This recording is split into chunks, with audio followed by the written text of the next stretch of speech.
Mu kwogerera bannamawulire ku kitebe kya poliisi ennaggulu olunaku lwa leero, Ssaabaduumizi wa poliisi General Kale Kaihura avuddeyo n'ategeeza nga bannayuganda kw'otadde n'abantu abalala abaagala okujja mu Uganda we batasaana kuba na kutya konna. Kino kidiridde gavumenti ya Amerika okulabula nga waliwo abantu abaagala okulumba Uganda. Ayongedde n'ategeeza bannayuganda okubeera bulindala mu kaseera kano kyokka nga bagenda mu maaso n'emirimu gyabwe awatali kutya. Waliwo abasasamaza nnyo nti nga baagala abantu batye baleme kujja wano. Naye ekyo si kituufu. Yes, eno challenge naye si kintu kinene nti kijja kutulema. Tujja bwe bagezaako tujja kubafuna.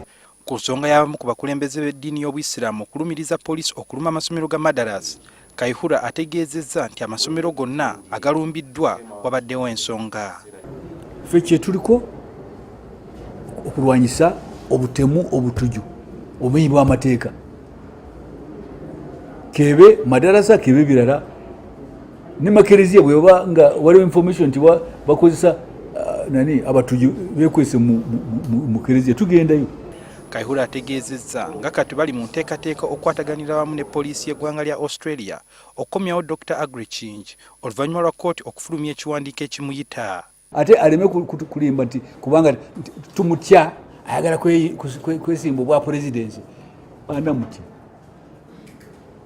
alina ddembe lya kuyimirira bwa pulezidenti, naye waliwo misango gy'asaanidde kuddamu. Kyokka kimanyiddwa nti Dr. Agrechinge yavaayo n'ategeeza nga batalina kakwate konna ku basiraamu abazze battibwa. Suhail Mugabe, NTV, ku ssaawa emu.